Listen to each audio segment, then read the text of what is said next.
నూతన పరచుము దేవా అని మన దేవుని యొద్ద నిజముగా మనం అడిగినప్పుడు ఆయన నూతన పరిచే దేవుడు. ఎందుకు అంటే దేవుని యొక్క కార్యాలు ఎప్పుడూ నూతనంగానే ఉంటాయి, ఎప్పుడూ నూతనమైన కార్యాలే.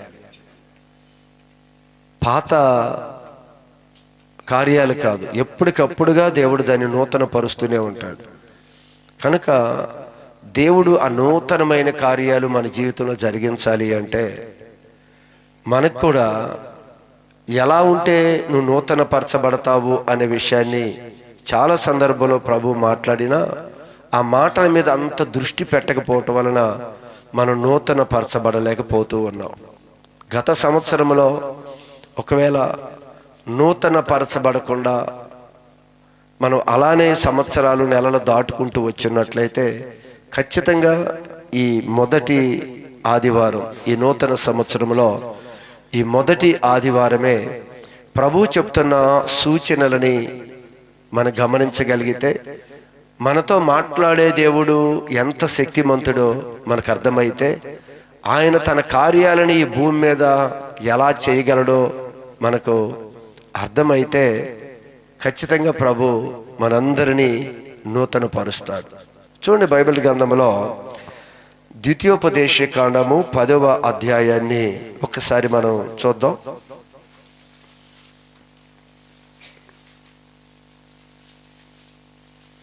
ఎలా ఉంటే మనల్ని ఆయన నూతన పరుస్తాడో, నూతనమైన కార్యాలు మన జీవితంలో ఆయన జరిగించాలి అంటే మనం ఎలా ఉండాలి అని ప్రభు మాట్లాడుతున్నాడు. 10వ అధ్యాయము 12వ వాక్య భాగాన్ని ఒకసారి మనం చూద్దాం. కాబట్టి ఇశ్రాయేలు నీ దేవుడైన యెహోవాకు నీ దేవుడైన యెహోవాకు భయపడి మీరు భయపడాలి. భయము లోకములో అన్నిటికీ మనం భయపడుతున్నాం. భయపడవలసినది ఎవరికి అంటే నీ దేవుడికి, నీ సృష్టికర్త, నీ తండ్రికి, సమస్త విశ్వాన్ని నిర్మాణము చేసిన దేవునికి ఈరోజు మనం భయపడట్లేదు అంటున్నాడు. దెయ్యాలంట భయపడి వణుకుతున్నాయంట. ఎవరు? దెయ్యములు భయపడి వణుకుతున్నాయి దేవునికి. కానీ మనిషికి దేవుడంటే భయం లేదు. ఎందుకు భయం లేకపోవడానికి కారణం ఏంటి అంటే ఆయన ఎవరో దెయ్యానికి తెలుసు. దేవుడు ఎంత శక్తిమంతుడో దెయ్యానికి తెలుసు కనుక దెయ్యం భయపడుతుంది. ఈరోజు సంఘం, క్రైస్తవుడు దేవునికి భయపడాలి అంటే ఖచ్చితంగా దేవుడు ఏమై ఉన్నాడో నీకు అర్థమైతేనే నువ్వు భయపడతావు. దేవుని యొక్క శక్తి, దేవుని యొక్క బలము నీకు అర్థం కానంత కాలము కూడా దేవుని ఎడల భయం అనేది మనకి ఎట్టి పరిస్థితుల్లో రాదు. మరి దెయ్యాలు భయపడుతున్నాయి, వణుకుతున్నాయి అని బైబిల్ చెప్తుంది. ఇక్కడ ఈరోజు ప్రభు చెప్పేది ఏమిటి అంటే నీ దేవుడైన యెహోవాకు భయపడి నీవు భయపడాలి. నెంబర్ 1. రెండవది, ఆయన మార్గములన్నిటిలో నడుచుచు, ఆయన ఏ మార్గంలో నడవమన్నాడో ఆ మార్గంలో నడుస్తూ ఆయనను ప్రేమించాలి. మొదటిది ఆయనకి భయపడాలి అని చెప్తున్నాడు. రెండవది ఆయన చెప్పిన మార్గములో నీవు నడవాలి అని చెప్తున్నాడు. మూడవది ఆయనను ప్రేమించి. మనం ప్రేమిస్తున్నామా చెప్పండి? ఎంత ప్రేమిస్తున్నావు? దేవుడు మనల్ని ప్రేమిస్తున్నాడా, మనం ఆయన్ని ప్రేమిస్తున్నామా? ఎప్పుడు వన్ సైడ్ లవ్ అయిపోయింది ఇది. ఎప్పుడు ఆయన మనల్ని ప్రేమించటమే కానీ మనమైతే ఆయన్ని ప్రేమించం. ఆయన ప్రత్యేకంగా చెబుతున్నాడు, నీవు నూతన పరచబడాలి అంటే, నూతన కార్యాలు మన జీవితంలో జరగాలి అంటే దేవుడు వాక్యం చెప్తుంది నీవు ఆయనను ప్రేమించాలి, భయపడాలి, ఆయన మార్గముల్లో నడవాలి, ఆయనను ప్రేమించాలి. నాలుగవది ఆయనను నీవు పూర్ణ మనస్సుతో పూర్ణ ఆత్మతో ఆయన నువ్వు సేవించాలి. ప్రేమించకపోతే ఆయన సేవించలేరు. నువ్వు ఆయన్ని సేవించాలి అంటే, సేవించటం అంటే ఏంటి? ఆయన ఆరాధించటం,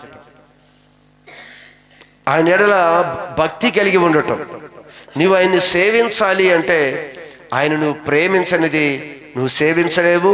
నువ్వు ఆయన్ని ప్రేమించాలి అంటే ఆయన ఎవరో నీకు అర్థం కావాలి. ఆయన ఎవరో నీకు అర్థమైతే నువ్వు ఆయన్ని ప్రేమిస్తావు, భయపడతావు, ప్రేమిస్తావు, ఆయన్ని సేవిస్తావు.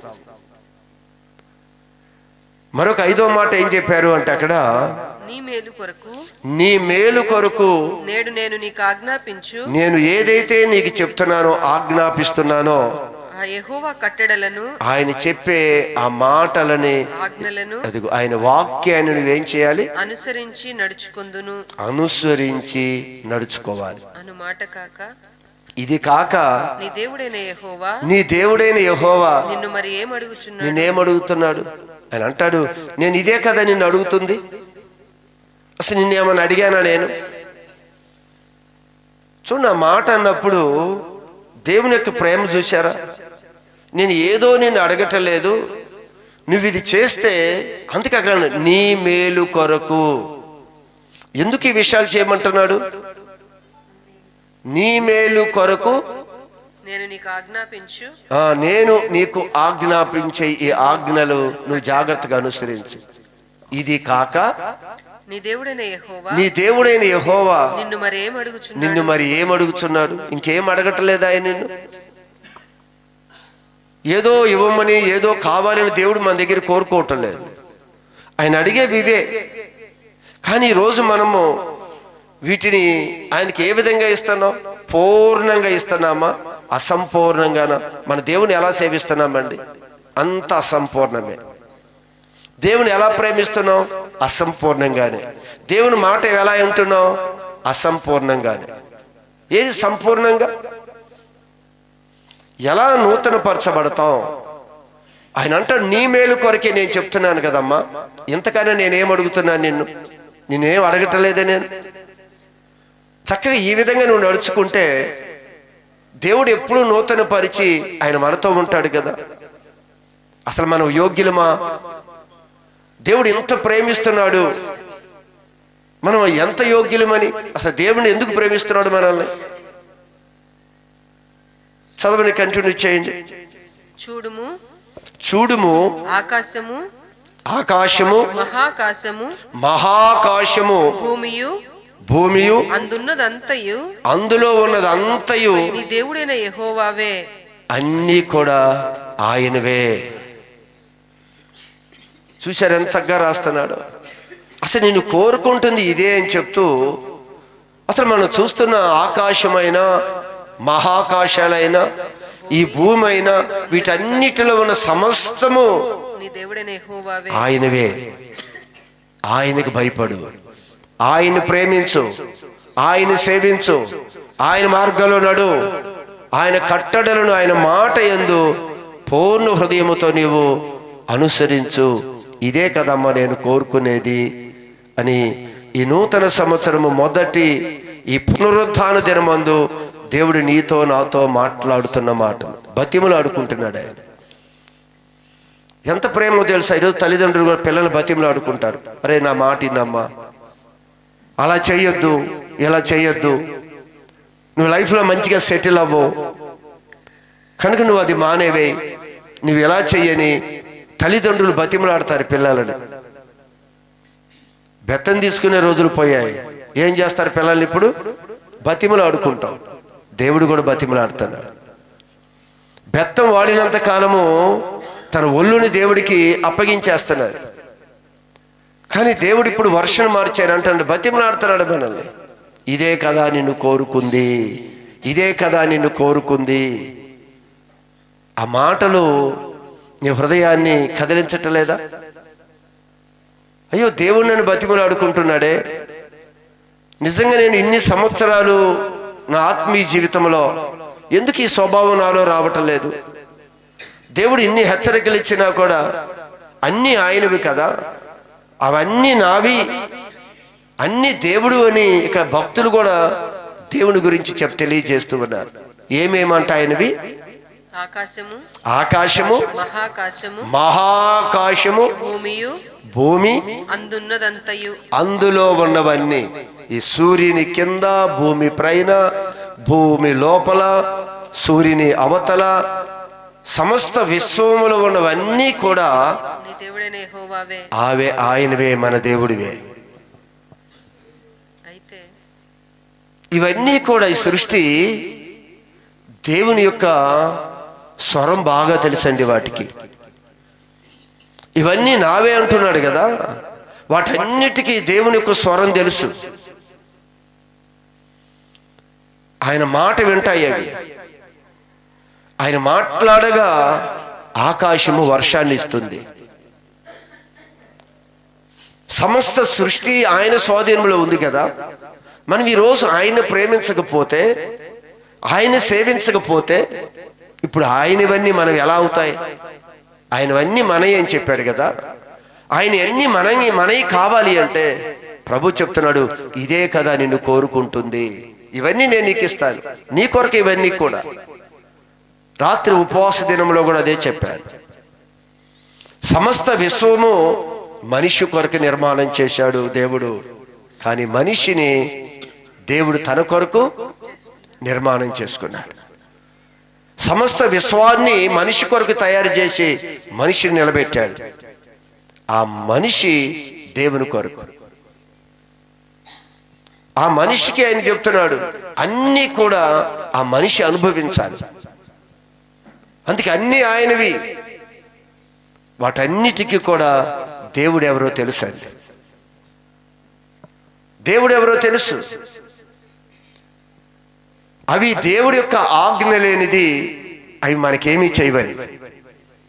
మంచి చేయాలన్నా కీడు చేయాలన్నా ఈ సృష్టి ఒక ఉప్పెనలాగా, ఒక తుఫాన్ లాగా వచ్చి, భూకంపం వచ్చి, ఒకవేళ ఈ ఉపద్రవం వచ్చి ఇదంతా నాశనం అయిపోవాలన్నా, కానీ సృష్టి అంతా క్షేమంగా ఉండాలి అన్నా దేవుని యొక్క మాటకి లోబడే ఉంటుంది సృష్టి అంతా కూడా. తెలుసు, దేవుని మాట తెలుసు, దేవుని స్వరం ఏంటో తెలుసు దానికి. చిన్నపిల్లలు ఉంటారు కదా, మన చిన్నపిల్లలు చాలా రాత్రి సమయము, కటిక చీకటి, ఒక వివాహ విందులో ఉన్నాము, రాత్రి అందరు రెస్ట్ తీసుకుంటున్నారు. రాత్రి ఎక్కడో చంటి బిడ్డ ఏడుస్తుంది అనుకోండి, తల్లి ఒకవేళ దూరంగా ఉంది, చంటి బిడ్డ ఏడుస్తూ ఉంది. ఏడుస్తున్నప్పుడు పక్కమట వాళ్ళు ఓదార్చడానికి, లేదులే అమ్మా, అది కాదమ్మా, ఏం చేస్తాం మనం, ఆ ఏడుపు ఆపించడానికి బుజ్జగిస్తూ ఉంటారు పక్కమట వారి లోపు, తల్లి వచ్చే లోపు. అయినా ఆ బిడ్డ నెమ్మదిచ్చిద్దా? నెమ్మది ఇవ్వదు, అది ఇంకా ఏడుస్తూనే ఉంటుంది. కానీ ఆ తల్లి కనిపించకపోయినా దూరం నుంచి ఎక్కడో ఉండి అమ్మా అని పిలిచింది అనుకోండి తల్లి, ఏం చేస్తుంది బిడ్డ? తక్కువ నోరు మూసేసింది. ఎందుకు అంటే తన తల్లి స్వరము తెలుసు. తన తల్లి స్వరం ఏంటో తెలుసు ఆ బిడ్డకి. ఈరోజు సర్వ సృష్టిని నిర్మాణం చేసిన దేవుని యొక్క స్వరం ఏంటో తెలుసు. అందుకే దయ్యం మాట్లాడుతుంది, పౌలెవరో నాకు తెలుసు, దేవుడెవరో నాకు తెలుసు. నీవెవడవి? నీ స్వరం ఎప్పుడు ఈ స్వరం కాదే, దేవుడు తెలుసు. దేవుని యొక్క పిల్లల స్వరం ఏంటో కూడా తెలుసు. దేవుడెవరో తెలుసు. దేవుని పిల్లలుగా ఎవరైతే ఉన్నారో ఆ పిల్లల స్వరం కూడా తెలుసు. మధ్యలో నీవెవడివి అని అడుగుతుంది దయ్యం. మధ్యలో నీవెవడివి? ఈ విశ్వంలో ఉన్న సమస్తం కూడా దేవుని మాట ఆలకిస్తాయండి. దేవుని స్వరము సమస్త పంచభూతాలకి కూడా తెలుసు దేవుని యొక్క స్వరం ఏంటో. ఈ సృష్టిలో ఉన్న సమస్త జీవరాశికి తెలుసు తన దేవుని యొక్క స్వరం ఏంటో. విశ్వంలో ఉన్న సమస్తానికి కూడా తెలుసు దేవుని యొక్క స్వరము యొక్క శక్తి ఎలాంటిదో. అందుకే ప్రభు చెప్తున్నాడు, ఈ ఆకాశము దేవునిది, మహాకాశాలు దేవుడివి, భూమి ఆయనదే, అందులో ఉన్న సమస్తము ఆయనవే. అవన్నీ కావాలని వెళ్తున్నావు కదా, దేవుడి అనుమతి లేనిది అవి ఎలా నువ్వు పొందుకుంటావు? అసలు దేవుడి అనుమతి లేకుండా నువ్వు ఎలా తీసుకుంటావు వాటిని? నువ్వు వెళ్ళి అడిగితే అది ఇచ్చేస్తుందా? అది ఇవ్వదు. ఆ రోజు దేవుని యొక్క కుమారులు కనుక సూర్యుడా నువ్వు ఆగిపో అంటే అది దేవుని యొక్క కుమారుడు స్వరము అని అది గుర్తుపట్టి వెంటనే ఆగిపోయింది. దేవుడు స్వరం ఏంటో తెలుసు, దేవుని యొక్క పిల్లల యొక్క స్వరం ఏంటో తెలుసు దానికి. అందుకే దేవుని కుమారుడు ఆజ్ఞాపించగానే సూర్యుడు ఒక దిన ప్రయాణాన్ని కొనసాగనివ్వకుండా సూర్యుడు అలానే నిలిచిపోయాడంట. చూశారా? వర్షము కురవమని ఆజ్ఞాపించినప్పుడు వర్షం కురిసింది. వర్షాన్ని ఆకాశమా నువ్వు వర్షం కురవకుండా ఆగిపోమంటే మరలా ఈయన వచ్చి మాట్లాడే వరకు ఆకాశ వర్షాన్ని ఇవ్వలేదంట. ఆగిపోయింది, క్లోజ్ అయిపోయింది ఆకాశం అంతే. నువ్వు దేవుని యొక్క వాక్యాన్ని నువ్వు బాగా ధ్యానించాలి. అసలు ఎవరు ఈయన? ఆ రోజు అంత భక్తి చేసిన వారు కూడా యేసు ఎవరో ఈయనకి సముద్రము, యేసు ఎవరో తుఫాను, ఏమంటాడు అక్కడ? యేసు ఎవరో సముద్రము గాలియు ఆయనకు లోబడుచున్నాయే. అద్భుతమేమీ కాదు, అవన్నీ ఆయన నిర్మాణాలు. అవి ఆయన నిర్మాణాలు. ఆశ్చర్యపడేదేమీ లేదు. ఆ రోజు ఆశ్చర్యపడుతున్నారు వారితో ఉన్న భక్తులే, వారితో తిరిగిన వారే అంతా ఆయనతో వెళుతూ ఈయన ఎవరో గాలి సముద్రము ఈయన మాటకి లోబడుచున్నాయే. ఈరోజు నీకు నాకు ఆశ్చర్యమేమీ లేదు. అదే విషయాన్ని ఈ ఉదయకాలము ఈ నూతన సంవత్సరంలో మొదటి ఆరాధనలో దేవుడు నీతో నాతో మాట్లాడుతున్న విషయం ఇదే. భూమియు సంపూర్ణతయు నావి, సమస్తము నాది. నీ మేలు కొరకు నేను చెప్తున్నాను, నా మాట విను, నువ్వు నన్ను ప్రేమించు. ఇప్పటి వరకు నేనంటే భయం లేదు నీకు. భక్తుడు చెప్తున్నాడు, నీవన్నీ పొందుకుంటావు, మేము అందుకే అన్నీ అనుభవించాం. సమస్త మీద మాకు దేవుడు అధికారం ఇచ్చాడు. శిష్యులు కూడా చెప్తారు, దేవుడు మాకు సమస్త మీద అధికారం ఇచ్చాడు, అన్నిటి మీద అధికారం ఇచ్చాడు. అందుకే ఆయన అంటారు, భక్తులు అంటున్నారు, మీరు కూడా భయపడండి ఆయనకి. అన్నిటికీ భయపడుతున్నారే, ఎందుకు ఆయన మీరు భయపడటం లేదు? ఎందుకు ఆయన మీరు ప్రేమించటం లేదు? ఎందుకు పూర్ణ హృదయంతో ఆయన సేవించటం లేదు? ఆయన మాటను ఎందుకు మీరు నిర్లక్ష్యం చేస్తున్నారు? ఆయనది సమస్తం. ఈరోజు ఆత్మ చెప్పుచున్న సంగతులు చెవి కలిగిన వాడు వినుగాక అని చెప్తున్నాడు ఆయన. నీకు అర్థం కావాలి. ఆయన పక్కన పెట్టి నువ్వు దేనికి ప్రయత్నాలు, ఏ ప్రయత్నాలు ఏమి సఫలమవుతాయి? అసలు మనం ఏం సాధించగలం ఈ భూమి మీద? మన వల్ల ఏమవుతుంది చెప్పండి మీరు? అసలు మన వల్ల ఏమవుతుంది? అన్నీ ప్రభు ఇచ్చిన వాటిలో మధ్యలో తిరిగి ఇది కావాలి ఇది కావాలని దాని చుట్టూ తిరుగుతున్నాం. అవి తాత్కాలికంగా మనతో ఉన్నట్లుగానే ఉంటాయి, మనమేమీ అనుభవించలేని విధంగానే అయిపోతాయండి. అందుకే ఆయన చెప్తున్నాడు, సమస్తము కూడా ఆయన స్వరం ఎరుగు ఉంటాయి. చిన్నపిల్ల ఏ విధంగా తన బిడ్డ స్వరాన్ని, బిడ్డ తల్లి స్వరాన్ని ఎలా ఎరుగుతుందో, ఈ సృష్టి అంతా కూడా ఆయన స్వరము ఎరుగుంటుంది. తర్వాత ఏమన్నాడు చదవండి. అయితే యెహోవా నీ పితరులను ప్రేమించి వారి యందు ఆనందపడి పితరులు, అమ్మ నా వైపు చూడాలి, పితరులు గురించి ఒక చక్కని మాట చెప్తున్నాడు ఆయన. చదవండి. యెహోవా నీ పితరులను ప్రేమించి, నీ దేవుడైన యెహోవా నీ పితరులను ప్రేమించి వారి యందు ఆనందపడి. అది అలా చేశారండి వాళ్ళు భక్తి. నీ పితరులు అలా చేశారు భక్తి. ఆ పితరుల యందు ఆనందించాడంట దేవుడు. ఆనందించే విధంగా వారు భక్తి చేశారంటండి. అందుకే భక్తులు మేము యాత్రికులము పరదేశులము అని ఒక సాధారణమైన జీవితాన్ని కొనసాగించటానికి వారు తీర్మానం చేసుకున్నారు. శాశ్వతమైనది ఒకటి ఉంది అని వారు గ్రహించారు. ఏదైనా దేవుడి యొక్క సన్నిధిలో ఉంది, ఆయన ఎదుట మోకరిస్తేనే సమస్తాన్ని దొరుకుతాయని వారు ఎరిగారు. అదే విషయాన్ని ఇక్కడ రాస్తూ ఉన్నాడు ఆయన. నీ పితరులను దేవుడు ప్రేమించి వారి యందు ఆనందపడి, వారి యొక్క భక్తి వారి యొక్క విశ్వాసాన్ని బట్టి దేవుడు వారిని బట్టి ఆనందించి సమస్త జనములో ఈ సృష్టిలో ఉన్న ప్రతి మానవాళి గురించి చెప్తున్నాడు ఆయన. సమస్త జనములలో వారి సంతానమైన మిమ్ములను నేటి వలె ఏర్పరచుకొనెను. ఈ రోజు వలె నేటి వలె ఆయన మిమ్ములను ఏర్పరచుకొనెను. హల్లెలూయా, హల్లెలూయా. మిమ్ములు ఏర్పరచుకున్నాడు ఆయన. సమస్త మానవాళిలో నుండి మన విశ్వాసానికి తండ్రి అయిన అబ్రహాము, అదే విశ్వాసంలో ఈరోజు మనం కూడా నడుస్తూ ఉండగా ఆయన మనల్ని కూడా ఈ విధంగా ఆయన సన్నిధిలో నిలబడటానికి కారణం ఏంటో తెలుసా? మన పితరులు దేవుడికి ఇష్టంగా నడిచారు. దేవుడు వారిని ప్రేమించి ఇదిగో మనం కూడా ఈరోజు ఆయన ఎదుట నిలబడే భాగ్యము ఆయనకు మనం ప్రసాదించాడు. ఇది చిన్నగా ఒక నువ్వు ఆలోచిస్తున్నావేమో, ఈ రక్షణ చాలా చిన్నగా నువ్వు తీసుకుంటున్నావేమో. ఇది ఊరికినే రాలేదండి మనకి. ఇది చిన్నది కాదు, చాలా విలువైనది. ఇది చాలా విలువైనది. అందుకే ఆ మాట మాట్లాడుతూ ఉన్నాడు ఆయన.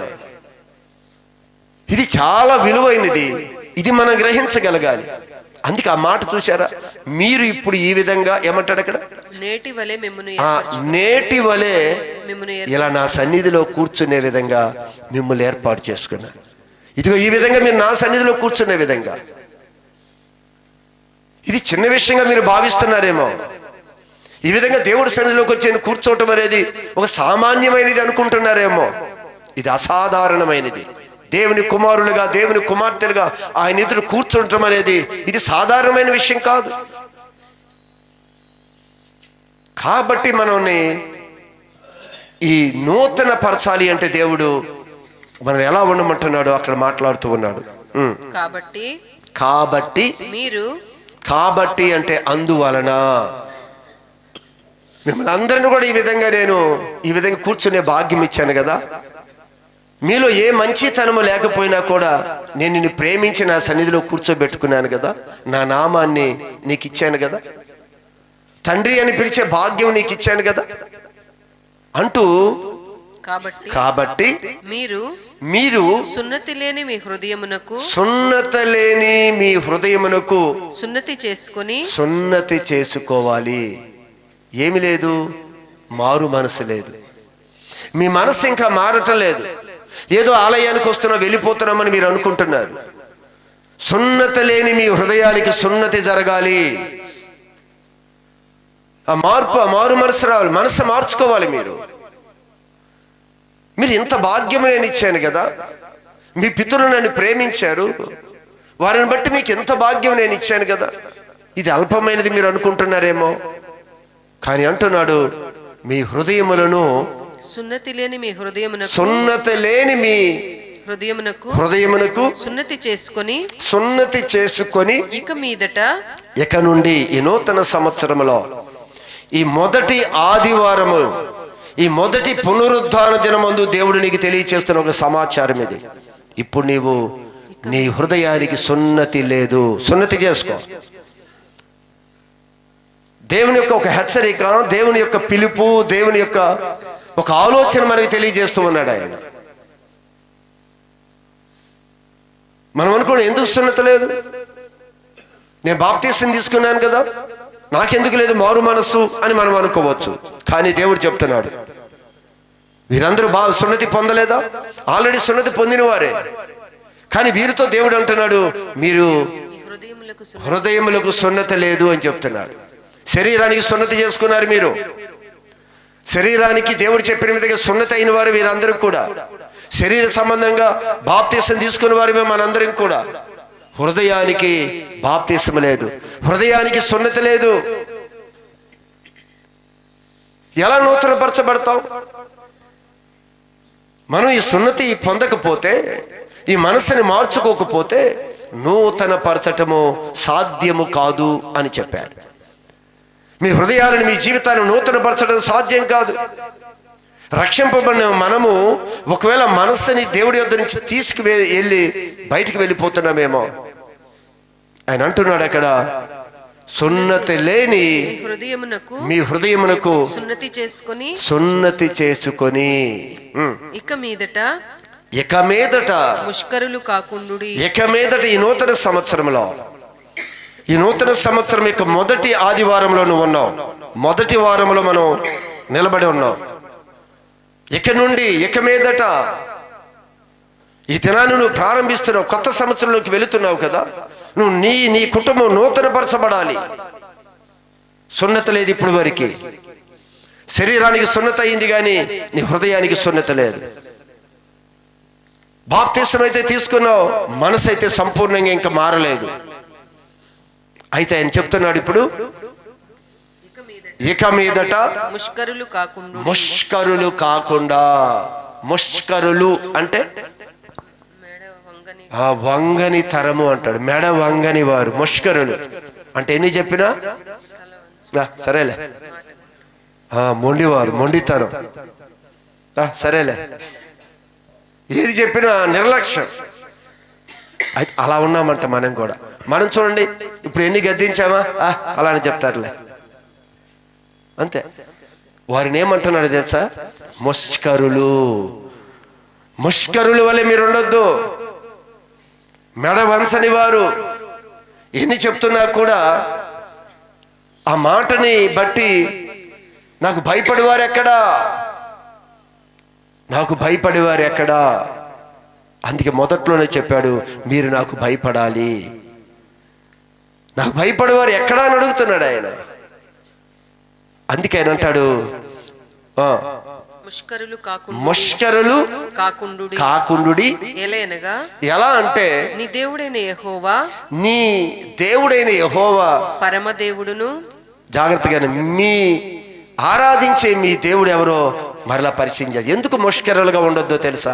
అసలు మీతో మాట్లాడేవారు ఎవరో తెలుసా? మిమ్మల్ని ఈ విధంగా హెచ్చరించే వాళ్ళు ఎవరో తెలుసా? ఈ విధంగా మీరు జీవితాలు బాగుండాలి, నూతనపరచబడాలని ఆలోచించేవాడు ఎవరో తెలుసా? మామూలు వ్యక్తి మాట్లాడుకుంటున్నారు మీరు, సాధారణమైన వ్యక్తి చెప్పే మాట్లాడుకుంటున్నారు మీరు. ఇది జనరల్గా వచ్చే మాటలు అనుకుంటున్నారు. లోకంలో ఏదో మీటింగ్స్ పెట్టి ఏదో చెప్పే మాటలు మీరు అనుకుంటున్నారేమో. అయితే మన దేవుడి గురించి ఇక్కడ రాయబడి ఉన్న మాట ఏంటి అంటే, నీ దేవుడైన యెహోవా పరమదేవుడును పరమ ప్రభువునై ఉన్నాడు. ప్రభువై ఉన్నాడు. ఆయనే మహాదేవుడు, పరాక్రమవంతుడు. ఆయనే పరాక్రమవంతుడు, భయంకరుడైన దేవుడు. చూసారా? ఆయన భయంకరమైన దేవుడు, మామూలు దేవుడు కాదు. సజీవుడు, సర్వశక్తిమంతుడైన దేవుడు, సర్వ సృష్టికి కారణభూతుడు. నిన్ను రేపు ఆయన ప్రక్కన మనల్ని కూర్చోపెట్టగలిగే దేవుడు ఆయన. రేపు ఆయన పక్కన కూర్చోబెట్టుకోగలిగే దేవుడు ఆయన. ఆయన అనే మాట ఒక్కటే, ఇదిగో ఆయన మహాదేవుడు, ఆయన మహిమ కలిగిన దేవుడు, ఆయన సర్వశక్తిమంతుడైన దేవుడు. ఆయనకి భయపడండి, ఆయన్ని ప్రేమించండి, ఆయన్ని సేవించండి, ఆయన మాట వినండి, పూర్ణ హృదయంతో మీరు సేవించండి. సమస్త సృష్టి ఆయన వై ఉన్నాయి. మీ పితరులు, దేవుడు పితరులు ప్రేమించాడు కనుక ఈ దినం మీరు ఈ విధంగా ఆయన ఎదురు కూర్చున్నారు. కనుక ఇప్పుడైనా సరే సున్నత లేని మీ హృదయానికి సున్నతి చేసుకోండి. ముష్కరులుగా ఉండొద్దు. ఎందుకంటే నీ దేవుడు మహాదేవుడు, పరమదేవుడు, పరమ ప్రభువు, పరాక్రమవంతుడైన భయంకరుడు. అంత దేవుడే, అంత గొప్ప దేవుడు మన దేవుడు. ఎలా నూతన పరచబడతాం? సంవత్సరాలు గడుస్తున్నాయి, నూతన పరుచుము దేవా అని అక్కడే ఆగిపోయింది. మన పాటలు అలాగే ఉన్నాయి, మన మాటలు అలానే ఉన్నాయి. సంవత్సరాల వెంబట సంవత్సరాలు దొర్లుకుంటూ వెళ్ళిపోతున్నాయి. నూతన పరచబడం మనం అడగటమే, కానీ ఆయన చెప్పింది అయితే చెయ్యం. అడుగుతున్నాం, అడిగినంత మాత్రాన అది అలా రాదు. ఆయన చెప్పిన కొన్ని మాటలు ఉన్నాయి, అది తీసుకుంటేనే మన జీవితంలో ఇవన్నీ జరుగుతాయి. చూడండి, ఒక కీర్తన 48వ కీర్తన చదివాం కదా ఉత్తర ప్రత్యుత్తరాలుగా. అదొకసారి పరిచయం చేసుకొని మనం ముగించుకుందాం. కీర్తనల గ్రంథము 48వ కీర్తన 1వ వాక్య భాగం. మన దేవుని పట్టణమునందు ఆయన పరిశుద్ధ పర్వతమునందు యెహోవా గొప్పవాడును, చూసారా, గొప్పవాడును, బహుకీర్తనీయుడై ఉన్నాడు. హల్లెలూయా, హల్లెలూయా. ఆయన కీర్తనీయుడై ఉన్నాడు. మనం ఆరాధించే దేవుడి గురించి బైబిల్ ఇంకా ఇంకా ఇంకా ఇంకా నీకు తెలియచేయాలి అని నీకు దగ్గరగా తీసుకొచ్చి చూపిస్తుంది. ఆయన ఎవరు, ఎవరు ఆయన, ఎందుకు నువ్వు భయపడవు, ఎందుకు నువ్వు నిర్లక్ష్యం చేస్తావు, ఎందుకు ఆయన నువ్వు ప్రేమించవు, ఎందుకు ఆయన మాటకు నువ్వు లోబడవు, ఇంకా ఇంకా ఇంకా ఫోకస్ చేసి ఆయన దగ్గరగా నీకు చూపిస్తూ ఉన్నాడు. ఆయన ఇక్కడ కూడా అదే చూపిస్తున్నాడు కీర్తన గ్రంథంలో. మన దేవుని పట్టణమునందు ఆయన పరిశుద్ధ పర్వతమునందు యెహోవా మనం ఆరాధించే దేవుడు గొప్పవాడు, బహుకీర్తనీయుడై ఉన్నాడు. కీర్తనీయుడు. మన బైబిల్లో ఎవరు కనపడతారు కీర్తనీయులు? ఇంకా కోరహ కుమారులు, ఇంకా ఆసాపు, ఇంకా సెల, మరి ఇంకా ఇక్కడే మనం పొరపాటు పడుతున్నాం. కీర్తనీయుడు దేవుడు ఒక్కడే. వీరి కీర్తనాకారులు వీరు. కీర్తనీయుడు కాదు, కీర్తించదగిన వ్యక్తులు కాదు ఎవరు కూడా. కీర్తనీయుడు మన దేవాతి దేవుడు ఒక్కడే. ఈ భూమి మీద ఎవరు కీర్తనీయులు లేరు. కీర్తనీయుడు ఒక్కడే మహాదేవుడు, సర్వశక్తి మంత్రుడు, యుగ యుగములో ఉండే దేవుడు. ఆయన ఒక్కడే కీర్తనీయుడు. నువ్వు చెప్పే ఈ దావీదు కీర్తనాకారుడు, కీర్తనలు రాసేవాడు, కీర్తనలు పాడేవాడు. ఆ కీర్తనకి ఆరాధనకు యోగ్యుడు ఆయన ఒక్కడే. ఆ కీర్తన కారులందరూ కూడా ఆ కీర్తనీయుడైన ప్రభు కొరకే కీర్తనలు రాసి ఆయన్ని ఆరాధించి ఆయన కనపరిచారు. ఆయన ఒక్కడే. సూర్యోదయం మొదలు సూర్యాస్తమయం వరకు ఆయన నామము స్తుతింపదగిన నామము, కీర్తింపదగిన నామము, బహు గొప్ప నామము. దాన్ని మనం ఆశ్రయించాలి. దేవుడి ప్రేమ గొప్పదండి. దేవుడి ప్రేమ గొప్పది. ఈ ఉదయకాలం ప్రభు నీతో ఏం మాట్లాడాడు ఒకసారి నువ్వు గమనించు. నిర్లక్ష్యం చేయొద్దు. ఎందుకు దేవాలయానికి వస్తున్నామో అర్థం కావటం లేదు. ఎందుకు ఒక మొక్కుబడిగా నువ్వు వస్తే ఇదేమి నీకు ఉపయోగం లేదండి. చక్కని ఒక ఉన్నతమైన ఒక ఉపదేశ క్రమంలో దేవుడు నిన్ను అంటుకట్టాడు కదా. నువ్వు చక్కగా ఉపదేశాన్ని నువ్వు నేర్చుకోవాలి. ఎక్కడి నుంచో మనం తీసుకొని వచ్చి ఎక్కడో తీసుకొచ్చి ఆయన నాటాడు కదా. నువ్వు ఫలించాలి అని ఒక ఆలోచన. ఎక్కడి నుంచి మనం వచ్చామండి? మనం ఎక్కడ వారు? ఎలా అందరం ఈ ప్రదేశంలోకి వచ్చాం? ఆయన నిన్ను ప్రేమిస్తున్నాడు, గుర్తుపెట్టుకో. ఏదో నేను వచ్చేసాను అనుకుంటున్నావేమో. దేవుడు నిన్ను ప్రేమిస్తున్నాడు. నీవు కూడా ఫలించాలి అని, నీవు కూడా నిత్య రాజ్యంలోకి వారసులు కావాలి అని. నీలో ఉన్న ఆశ, నీలో ఉన్న తృష్ణ, నీ జయించలేని ఒక బలహీనతలో ఉన్న నిన్ను తీసుకొని వచ్చి జీవము కలిగిన దేవుని సన్నిధిలో నిన్ను నాటాడు. ఆకు వాడక తన కాలమునందు ఫలములు ఇచ్చే చెట్టు వలె నువ్వు ఉండాలి అని చెప్పి ఆయన ఈ ప్రదేశంలో నేను నాటాడు. నువ్వు ఫలించాలి. ఇన్ని నెలలు, ఇన్ని సంవత్సరాలు ఉన్నా కూడా దేవుని యొక్క ఉద్దేశం ఏంటో, దేవుని యొక్క ప్రేమ ఏంటో అర్థం కాని ఈ స్థితిలో మనం ఉన్నాము అంటే మనం సిగ్గుపడవలసిన వారమే. సిగ్గుపడవలసిన వారమే. మనం ఎంత ప్రేమిస్తున్నాడండి ఆయన మనల్ని, ఎంత ప్రేమిస్తున్నాడు. ఏమీ తెలియలేదు ఆయన గురించి, ఏమి మనకు అర్థం కావటం లేదే. దెయ్యాలు వణుకుతున్నాయంట, దెయ్యాలు భయపడిపోతున్నాయి, కానీ మనం భయపడటం లేదు. దేవుని ఆయన ప్రేమించలేకపోతున్నాం. మనం ఆయన ప్రేమించలేదు, కానీ ఆయనే మనల్ని ప్రేమిస్తున్నాడు. ఇప్పటికే అదే వన్ సైడ్ లవ్. కానీ ప్రభు అంటున్నాడు, నీవు కూడా పూర్ణ హృదయంతో ప్రేమించవలసిందే. ఆ ప్రేమ నిత్య రాజ్యానికి తీసుకుని వెళుతుంది. దేవుని ప్రేమతో పాటు నీ ప్రేమ కూడా యాడ్ అయితే, నువ్వు దేవుని ప్రేమించే స్థితికి నువ్వు మారగలిగితే, అది ఆయనతో ఐక్యపరిచి మనందరినీ నిత్య రాజ్యానికి చేరుస్తుంది. అలాంటి ధన్యత దేవుడు ఈ నూతన సంవత్సరములో ఆయన మెండుగా మనందరి యొక్క కుటుంబాలని, జీవితాలని ఆయన నూతన పరుచునుగాక. హల్లెలూయా.